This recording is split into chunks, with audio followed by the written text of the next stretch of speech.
tomando como base o Evangelho segundo escreveu Lucas, para ser mais específico, os últimos versículos do Evangelho do médico e historiador Lucas. Lucas teve a oportunidade de ouvir testemunhas oculares. Lucas teve a oportunidade de lançar mão de textos e livros, falas, escritos de pessoas que conviveram com Jesus. E daí ele escreve este relato, que é um dos documentos mais importantes que temos para provar a existência histórica de Jesus. Mas o versículo que nós tomaremos como base para fundamentar o nosso estudo de hoje é o versículo 49.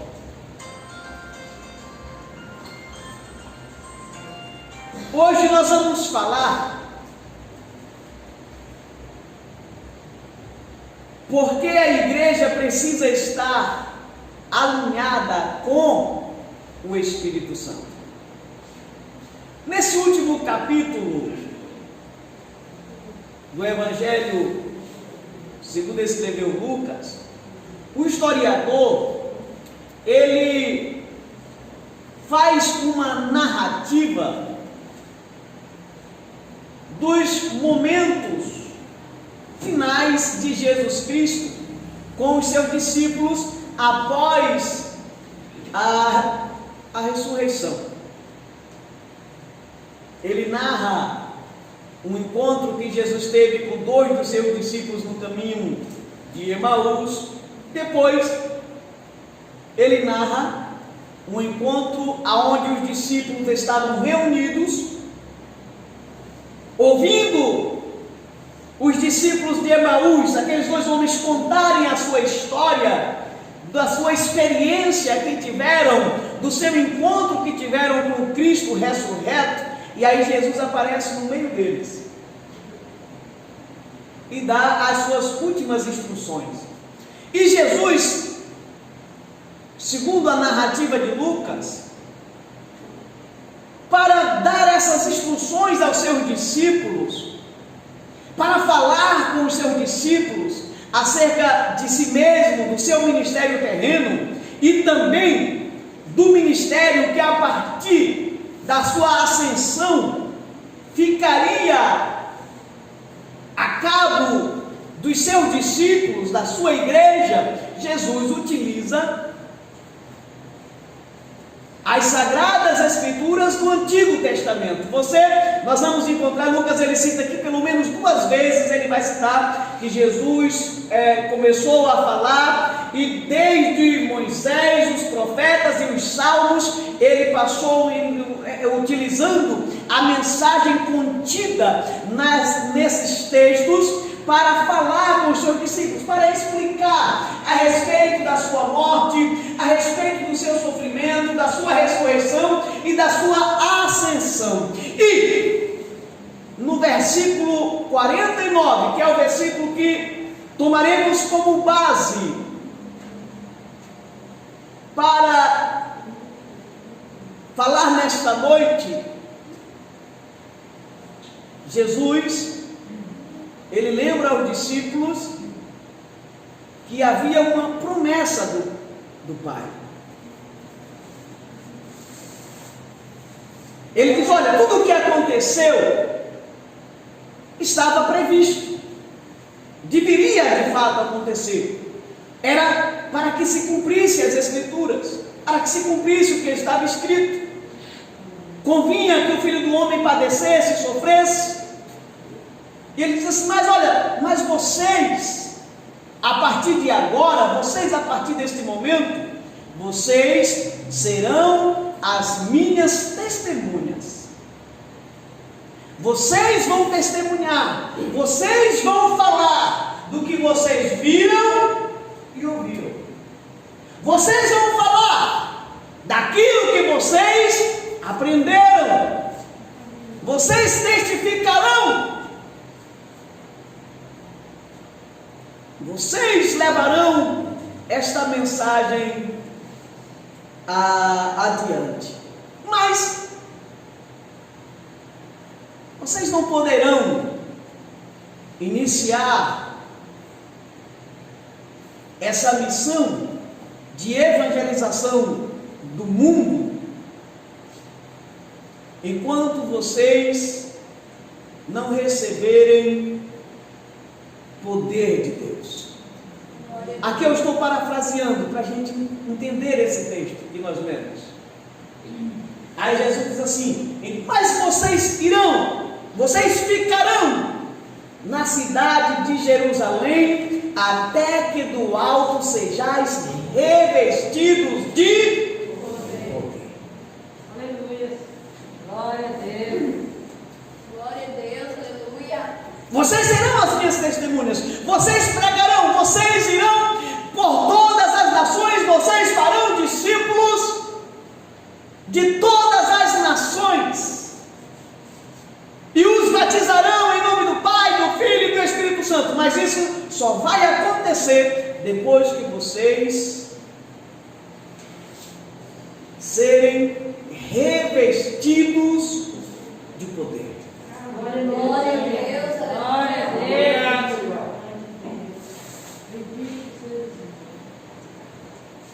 E a pergunta aqui, que não quer calar na minha mente, na minha cabeça, é: por que os discípulos, antes de pregar, antes de testemunhar sobre Jesus, eles precisariam ser revestidos de poder?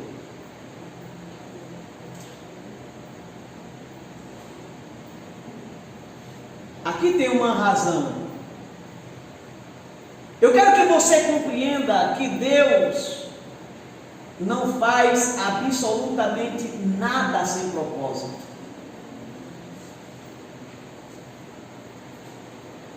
Tudo que Deus faz, Ele já calculou, já planejou os mínimos detalhes. E cada coisa que Ele faz tem um propósito bem específico. Glória a Deus. Algumas pessoas acham que esse revestimento de poder,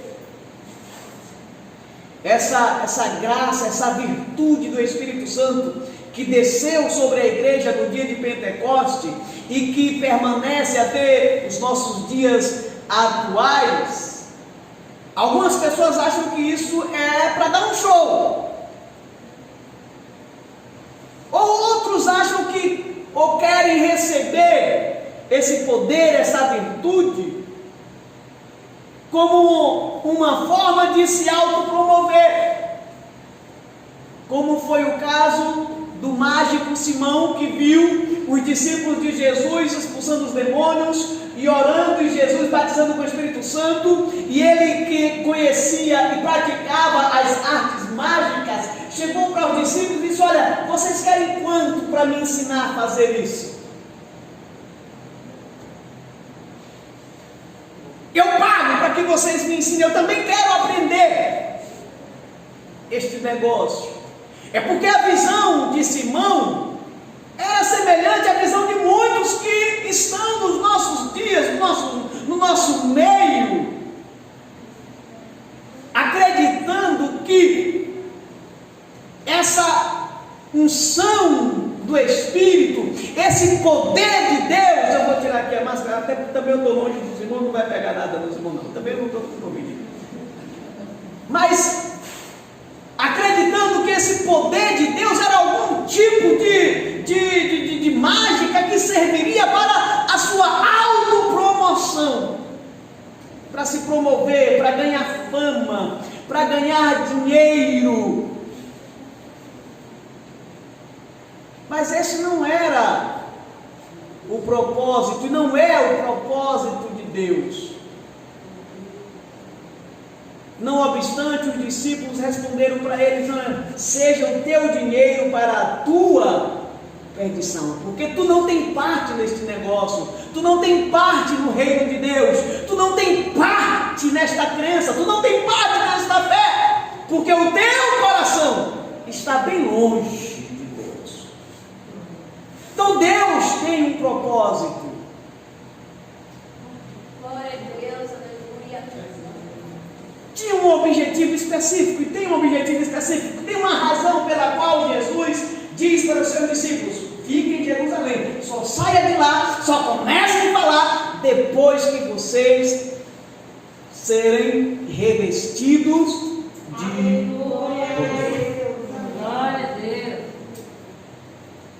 Esta mesma mensagem, o mesmo historiador, Lucas, ele repete no livro de Atos, no capítulo 1, versículo de número 8, quando os discípulos interrogam a Jesus, querendo saber sobre os fins dos tempos. Ele diz: olha, não vos pertence saber os tempos e as estações que o Pai estabeleceu pelo seu próprio poder, mas vós sereis revestidos com a virtude do Espírito Santo. Amém. Glória a Deus. E ser-me-eis testemunha, tanto em Jerusalém, na Judéia, Samaria e até aos confins da terra. Em toda a minha experiência ministerial, eu aprendi uma coisa: não dá para a igreja cumprir a sua missão se ela não estiver revestida com esse poder. Um grupo de pessoas, um grupo de evangélicos, cristãos, acreditam e até ensinam aos seus membros, aos seus congregados, que esse agir, esse mover, essa efusão do Espírito, os dons recebidos pela igreja, pelos discípulos naquele dia de Pentecostes, já cessaram, porque segundo os sensacionalistas, esses dons, esse mover, esse agir do Espírito serviu apenas para o começo da igreja. Tinha, segundo as suas teologias, a sua interpretação, diga-se de passagem, muito equivocada. Esses dons, esse mover, essa ação, tinham o objetivo de criar ou de preparar os alicerces da igreja, e que agora, nos nossos dias atuais, não são mais úteis, não tem mais utilidades, não tem mais propósitos.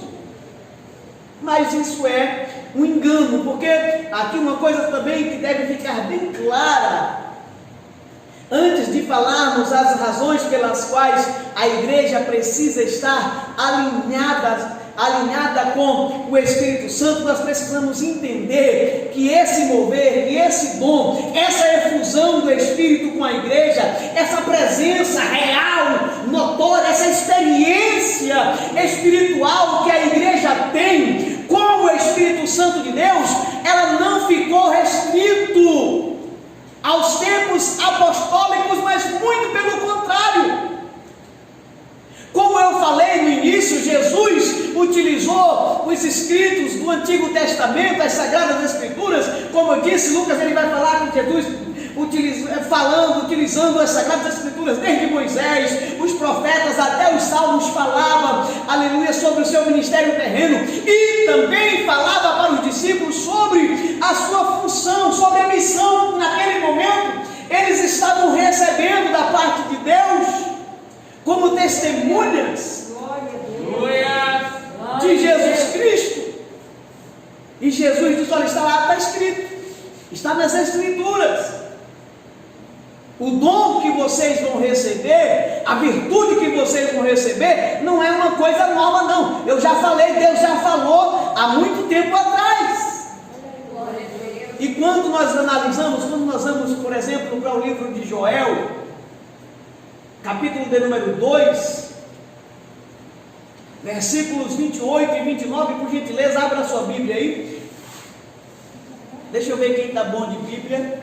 Abra a sua Bíblia aí e lê para mim. Quem é o primeiro? Quem achou aí? Joel capítulo 22. Capítulo 2, melhor dizendo, capítulo 22, versículos 28 e 29. Joel capítulo 2, versículos 28 e 29. Quem achou? Fica de pé. Como é que diz aí? E há de ser que depois derramarei o meu espírito. Segura o Paulinho, vai parando nas Bíblias aí que eu quero isso aqui, porque acho que a igreja não vai te ouvir. Vai, fala aí. E há de ser que depois. E há de ser que depois Derramarei o meu espírito sobre toda a carne. derramarei do meu espírito só sobre os apóstolos. Foi isso que ele leu? É assim que está escrito? Então não é só sobre os apóstolos, é sobre toda.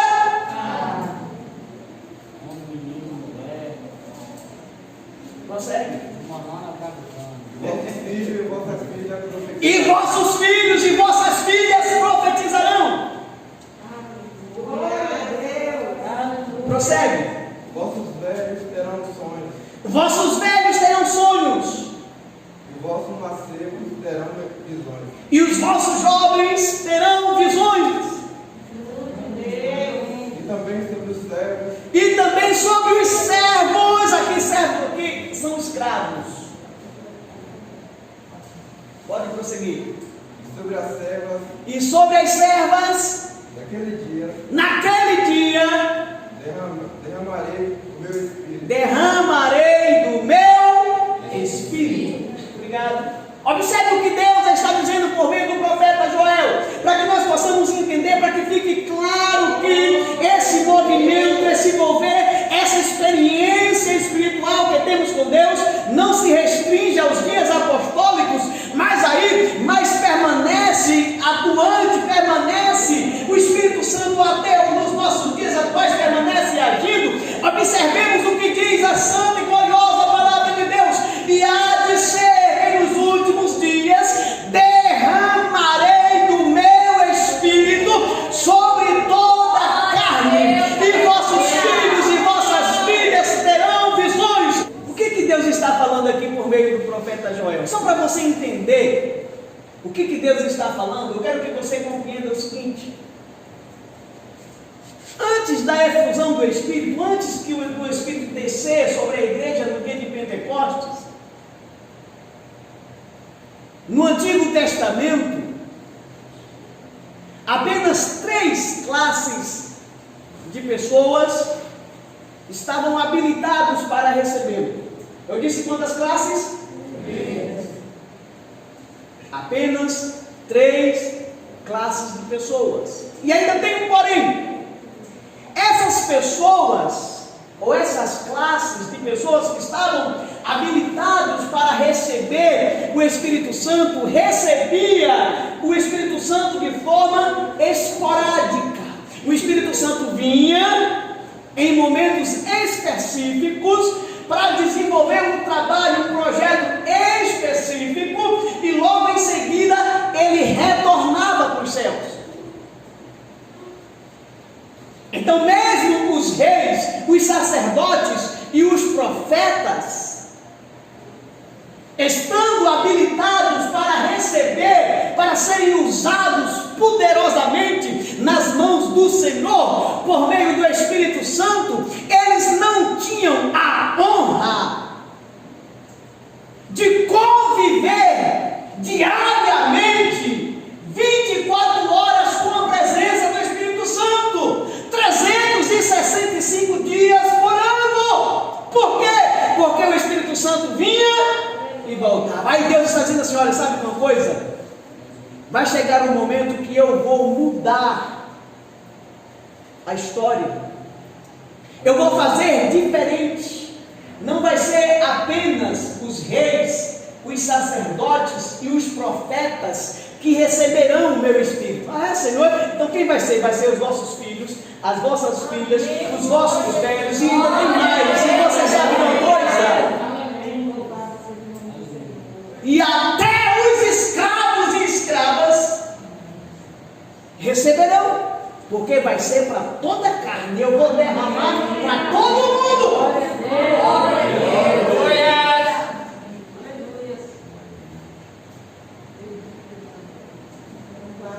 Todas as pessoas, todos os salvos, todos os santos.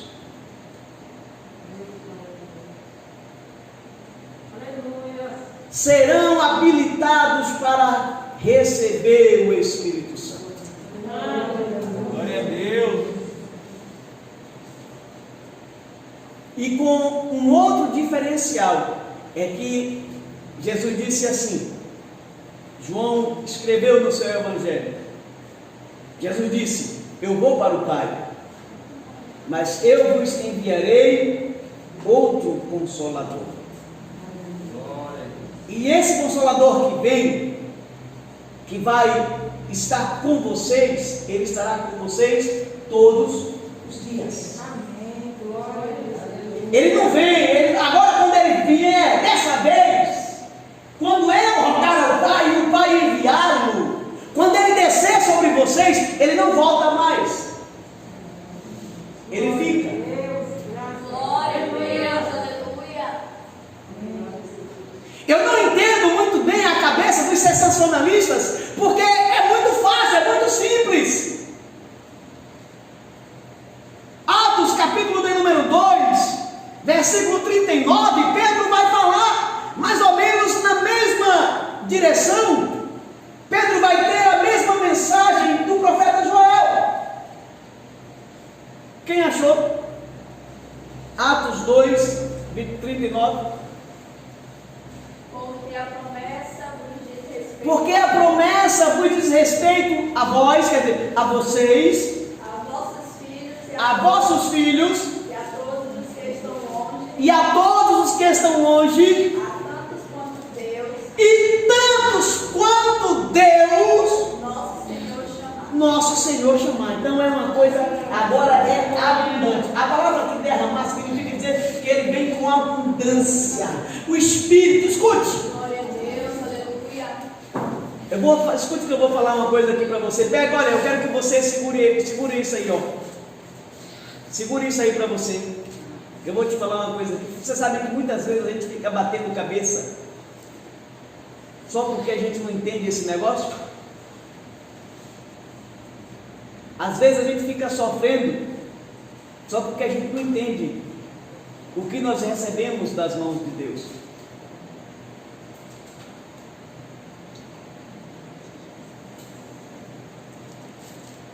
Nós temos duas palavras no Novo Testamento para designar essa virtude, esse poder, para falar desse poder. Aqui no Evangelho, segundo escreveu Lucas, poder vem do grego dunamis. Alguns dizem, alguns pronunciam dínamos. E o significado dessa palavra, dessa expressão, é autoridade para fazer milagres. Glória a Deus. Então, quando Jesus falou para os seus discípulos, vocês fiquem em Jerusalém, até que do alto sejais revestidos de... Ele estava dizendo, fiquem em Jerusalém, até que do alto, até o momento que vocês receberão o Espírito Santo, e por meio do Espírito Santo, em meu nome, vocês receberão autoridades para fazer milagres. Que tipo de milagres, pastor? Que tipo de milagres que eu posso fazer? Ah, mas está lá, Jesus disse, vocês vão receber poder. Dínamos, vocês receberão autoridade para fazer milagre. Que tipo de milagre? Como é que vai ser esse negócio? O que eu posso orar, pastor? Realmente é necessário sair daqui do quilômetro 7 e correr aí lá no centro da cidade, porque lá tem um camarada que ora e Jesus faz milagre. É necessário realmente sair daqui de Feira de Santana, correr em Salvador, porque lá tem um camarada que está fazendo chover fogo dos céus. Não é necessário pegar um avião e ir para São Paulo, para o Rio de Janeiro, porque lá tem uma grande igreja com mais de 10 mil pessoas, e lá tem um camarada que ele só faz passar o paletó, o povo cai tudo, ele só faz falar. É necessário? Não precisa,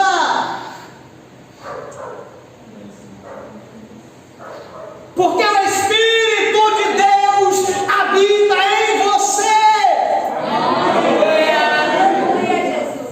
Aí você fala assim: não, tá bom, pastor, o senhor não respondeu a minha pergunta. Que tipo de milagres que eu estou habilitada ou habilitado para fazer? Por favor, abra a sua Bíblia no Evangelho segundo escreveu Marcos, capítulo de número. Eu gosto muito desse texto aqui, porque esse texto é um tapa na cara de muita gente. Eu particularmente, às vezes eu olho assim e fico até com vergonha, porque eu digo que eu sou crente. Marcos capítulo 11, versículo de número 23. Esse texto aqui ele nos faz pensar em que tipo de crente nós de fato somos. Qual é que tipo de igreja de Jesus Cristo nós realmente somos. O que diz aí? Quem achou? Porque em verdade vos digo. Porque em verdade vos digo. Que qualquer que disser a este monte, erga-te e lança-te no mar. Erga-te e lança-te no mar. E não duvidar em seu coração. E não duvidar em seu coração. Mas crê que se fará aquilo que diz. Mas crê que se fará aquilo que diz. Tudo que disserdes, lhe será feito. Leia o versículo 24 também. Por isso, vos digo que tudo que pedir, é uma coisa só? Tudo é? Tudo. Não tem limites. Glória a Jesus. Tudo que pedirdes, orando, credes que eu recebereis e tê-lo-eis. Então, qualquer coisa que você colocar debaixo do seu joelho, se as suas lágrimas estiverem misturadas na fé, você não precisa de correr atrás de milagreiro nenhum, porque o Espírito de Deus está em você, dentro de você. Já te habilitou para realizar milagres.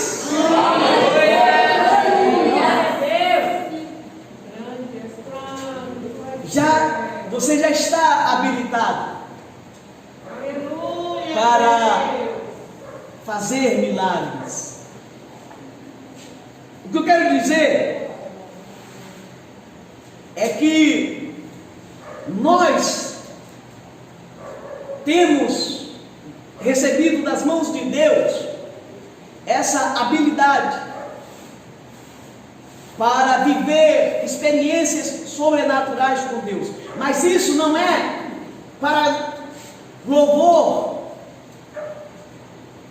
nosso, nem é para amaciar o nosso ego, também não é porque é bonito, também não é para nos promover. Como eu já falei, Deus sempre tem um objetivo específico.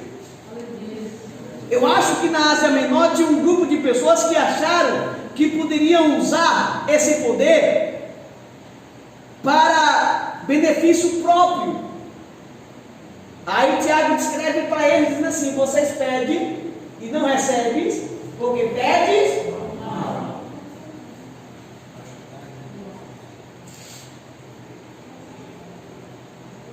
Porque o objetivo de Deus aqui é a glória do seu nome, é a promoção do seu reino. Glória a Deus. E aí agora eu começo a falar sobre, quero trazer 3 pontos, 3 razões pelas quais a igreja precisa estar alinhada com o Espírito Santo.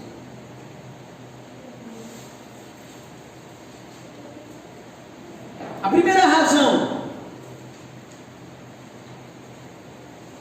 pela qual a igreja precisa estar alinhada com o Espírito Santo é porque ninguém, nenhum homem, nenhuma igreja tem força em si mesmo para fazer a obra de Deus. Se nós estudarmos, por exemplo, a história das missões na África, nós vamos ver que entre os séculos 19 e até metade do século 20, a igreja europeia investiu em muitos trabalhos missionários na África, mas fez muita coisa mesmo, construíram escolas, hospitais, escolas técnicas, mas fizeram trabalhos sociais excelentes. 100 anos depois, a África continua sendo a África. E a gente ainda continua mandando missionários para a África. Por quê? Porque nenhum homem, nenhuma igreja, ninguém vai ter forças em si mesmo para fazer a obra de Deus e vai obter sucesso. Pode ter nível superior, pode ter mestrado, doutorado, pós-doutorado, pode ter teologia, pode ter o que quiser, ter dinheiro, você pode ser o que quiser, pode ter os bens e você pode possuir o que você quiser, mas se o Espírito de Deus não estiver na vida da igreja ou do indivíduo, ele não vai conseguir fazer absolutamente nada para que o reino de Deus prospere.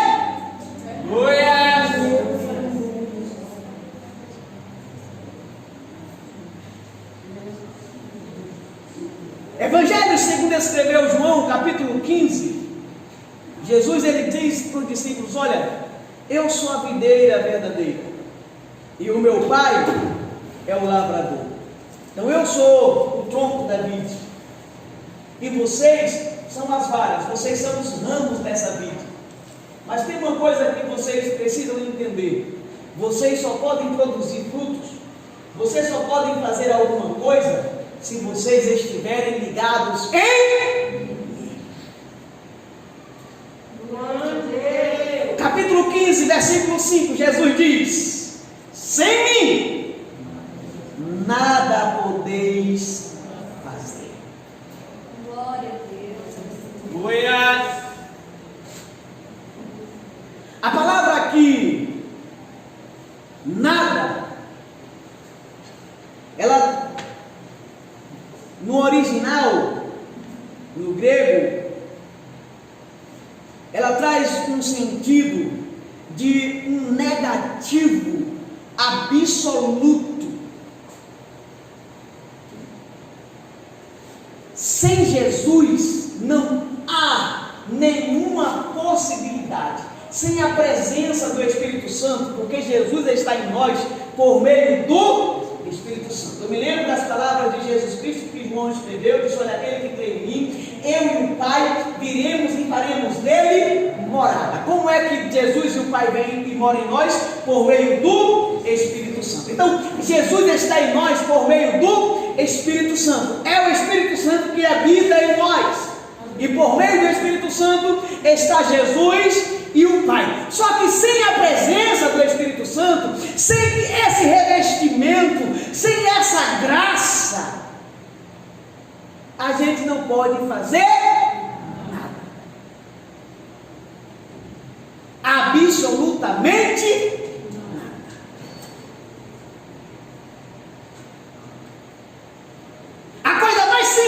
você imaginar aí no reino de Deus para fazer, a coisa mais fácil que você acha que pode fazer no reino de Deus, sem a presença de Jesus, você não conseguirá fazer.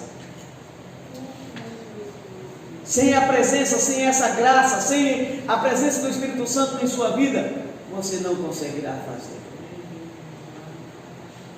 E aqui, eu tenho uma experiência muito particular nesse sentido.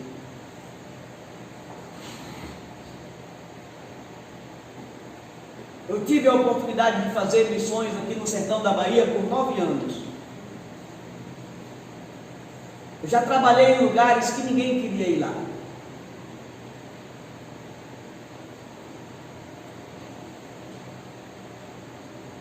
Lugares difíceis. De ouvir colegas missionários que estavam próximos de nós relatarem que já estava à beira de dar uma depressão, de tanta ansiedade, de tanto trabalhar e não ver a coisa acontecer.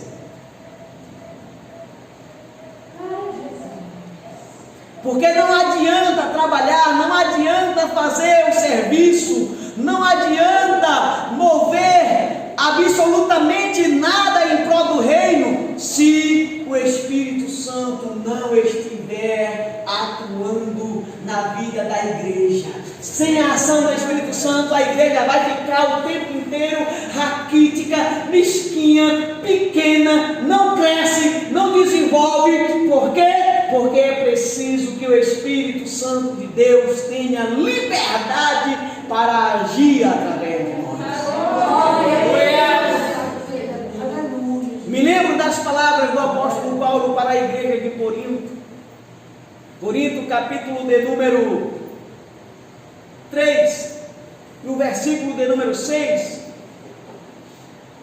Paulo diz assim, aqui é uma coisa muito importante, porque a gente pode até trabalhar, a gente pode até fazer alguma coisa, mas só vai prosperar se Deus estiver no negócio. Qualquer ação nossa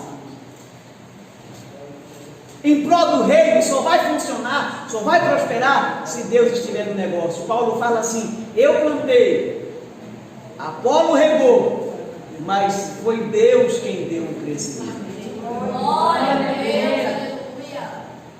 Então, primeira razão pela qual a igreja, primeira razão porque a igreja precisa estar alinhada com o Espírito Santo, é porque sem a presença do Espírito Santo, sem a presença de Deus, sem a ação direta de Deus em nossas vidas, nós não conseguiremos produzir nada. Só daremos frutos se estivermos ligados nele. A segunda razão, aqui eu vou correr um pouco porque o tempo já está indo, e eu quero ver se pelo menos eu cito as 3 razões. A segunda razão pela qual, ou a segunda razão porque a igreja precisa estar alinhada com o Espírito Santo, precisa dar liberdade ao Espírito Santo. Olha, eu quero explicar uma coisa aqui bem clara para vocês. Quando eu estou falando de dar liberdade ao Espírito Santo, eu não estou falando daquelas coisas malucas que a gente vê por aí, não. Não, porque de repente aí o pessoal diz: o pastor falou que agora eu posso entrar debaixo do banco, sair arrastando igual cobra, currando igual leão ou caindo nem um cachorro, que eu já vi isso aí tudo aí. Eu posso sair chutando cadeira na igreja. Não é isso aqui que eu estou falando, não me interprete mal, não. Até porque tem uma coisa que é importante a igreja entender aqui. Tem uma coisa que é muito importante a igreja entender. É que às vezes a gente encontra umas pessoas aí que dizem assim: não, eu não vi nada que eu fiz, o Espírito Santo me pegou. E aí eu fiz umas coisas que eu nem vi. Se você vê alguém com uma história dessa aí, fala assim: meu irmão, ajoelha aqui, eu vou botar a mão na cabeça agora, eu vou orar para Jesus expulsar esse demônio aí. Porque uma regra básica, escute, uma regra básica de Deus na ação do homem é que ele nunca rouba a consciência humana. Para você ter uma ideia, nós temos a Bíblia, que foi escrita num período de aproximadamente 1500 anos, com 2000 anos. A gente não, é uma coisa aproximada, a gente não tem um cálculo exato do tempo que levou para a Bíblia ficar pronta como ela é hoje. Mas sabemos que foi usados por Deus cerca de 40 homens, e todos os textos bíblicos, todos os livros que nós encontramos na Bíblia, é possível estudá-los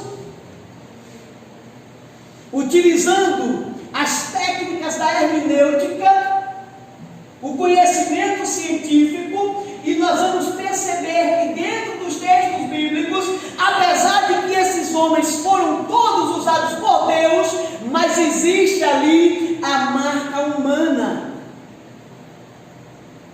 Porque quando eles estavam escrevendo, Deus não roubou a mente dele igual o demônio faz, não. Porque eu sei que rouba a mente do camarada, que o cara faz o que não vê, come coração de gente, bebe sangue de galinha preta, ou de branca também, bebe, só vai dar por si depois quando acorda, dizendo não vi nada, que eu sei que faz isso é o demônio.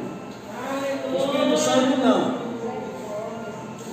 Glória a Deus, aleluia. Então eu quero que você não me interprete mal. Então, quando eu estou dizendo dar lugar ao Espírito Santo, é deixar Deus agir de forma sincera e verdadeira. Deixar Deus trabalhar através de nós, utilizando a nossa fé.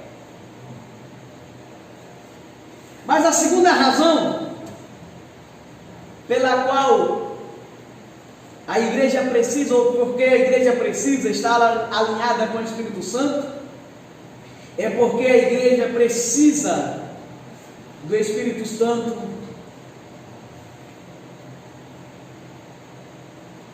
para realizar milagres e expulsar demônios. Aqui nós temos dois textos para a gente poder observar que são muito interessantes. O primeiro, que eu quero que vocês abram a Bíblia, e você vai ver que a ausência do Espírito na vida do crente pode ser desastrosa, se o camarada quiser enfrentar certos tipos de demônios e de coisas aí, sem a presença de Deus, sem a presença do Espírito Santo. Por gentileza, abra a sua Bíblia no livro de Atos, capítulo 19, do versículo 13 até o versículo 15. Observe o que acontece aqui com esses homens. Quem encontrou? Por favor, leia para a gente. Atos capítulo 19, versículo 13 até o 15. Quem encontrou e pode ler? Pode ler. E alguns exorcistas judeus ambulantes tentavam colocar o nome do Senhor Jesus sobre os que tinham espíritos malignos. Segura um bolinho aí, mana. E alguns dos exorcistas judeus, exorcistas são pessoas que expulsam demônios, entre aspas, né? Alguns dos exorcistas judeus tentaram expulsar o demônio. Como é que ele dizia? Pode prosseguir, mano. Tentavam invocar o nome do Senhor Jesus sobre os que tinham espíritos E malignos. tentavam invocar o nome do Senhor Jesus sobre os que tinham espíritos malignos, dizendo: Esconjuro-vos por Jesus, a quem Paulo prega. segura o bolinho aí, mano. Esconjuro-vos por Jesus, a quem Paulo? Ele tinha alguma coisa? Eles tinham alguma coisa de Deus? Quem é que tinha? Você já viu aquele crente que quer fazer as coisas na asa dos outros?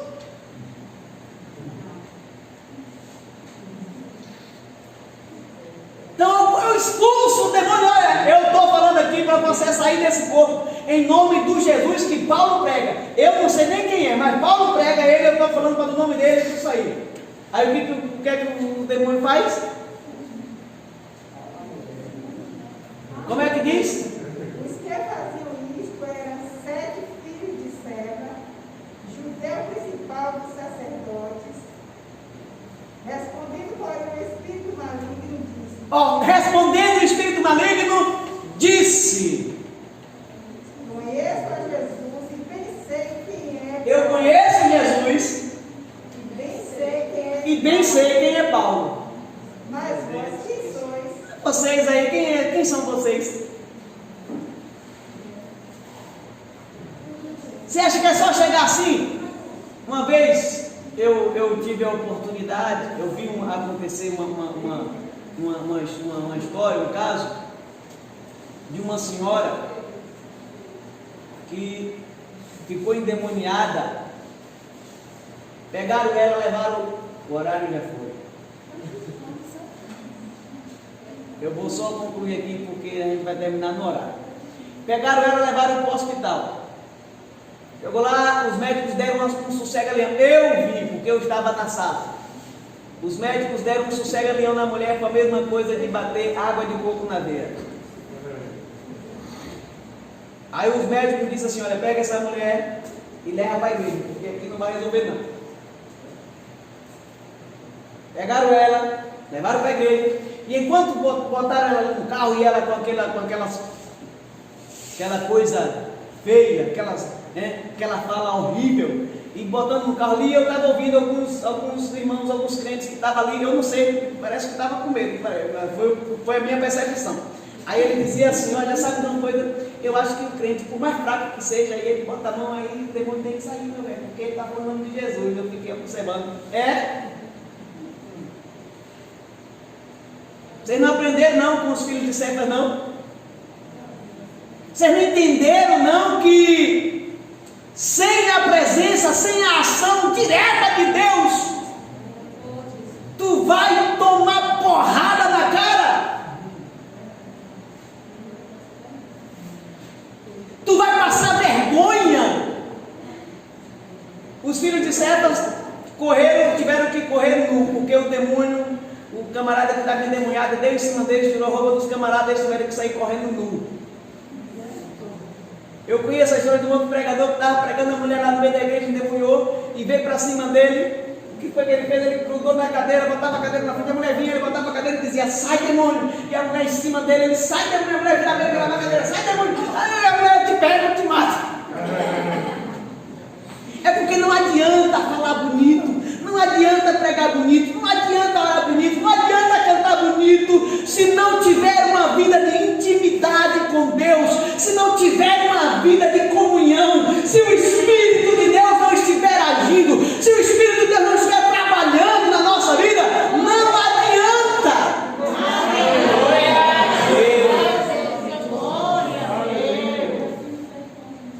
Mas para a gente não ficar sem concluir a mensagem, eu vou só falar, eu vou pular aqui o segundo ponto, a segunda razão, que já falei um pouquinho, e vou só citar a terceira razão porque a igreja precisa estar alinhada com o Espírito Santo, ou com o Espírito de Deus, e aí a gente conclui porque o horário foi embora.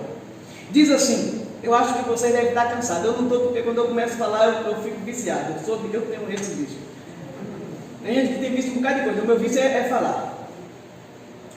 A terceira razão porque a igreja precisa estar alinhada com o Espírito Santo é porque a ação do Espírito Santo é um sinal da presença de Deus no meio da igreja. Eu quero ver se chegar alguém aqui e a gente tiver com aqueles cultos parecendo um funeral, um velório, e que não acontecer nada aqui. Eu quero ver a pessoa voltar aqui, mas não volta. Mas se ela entrar dentro dessas 4 paredes e ela assistir um culto cheio da presença do Espírito Santo, aleluia, e ela ver Deus falar diretamente com ela ver Deus usar de forma extraordinária os crentes que estão aqui, ela volta para casa impactada. No Glória. próximo culto, ela vai estar presente de novo e por pouco tempo vai estar aceitando. Glória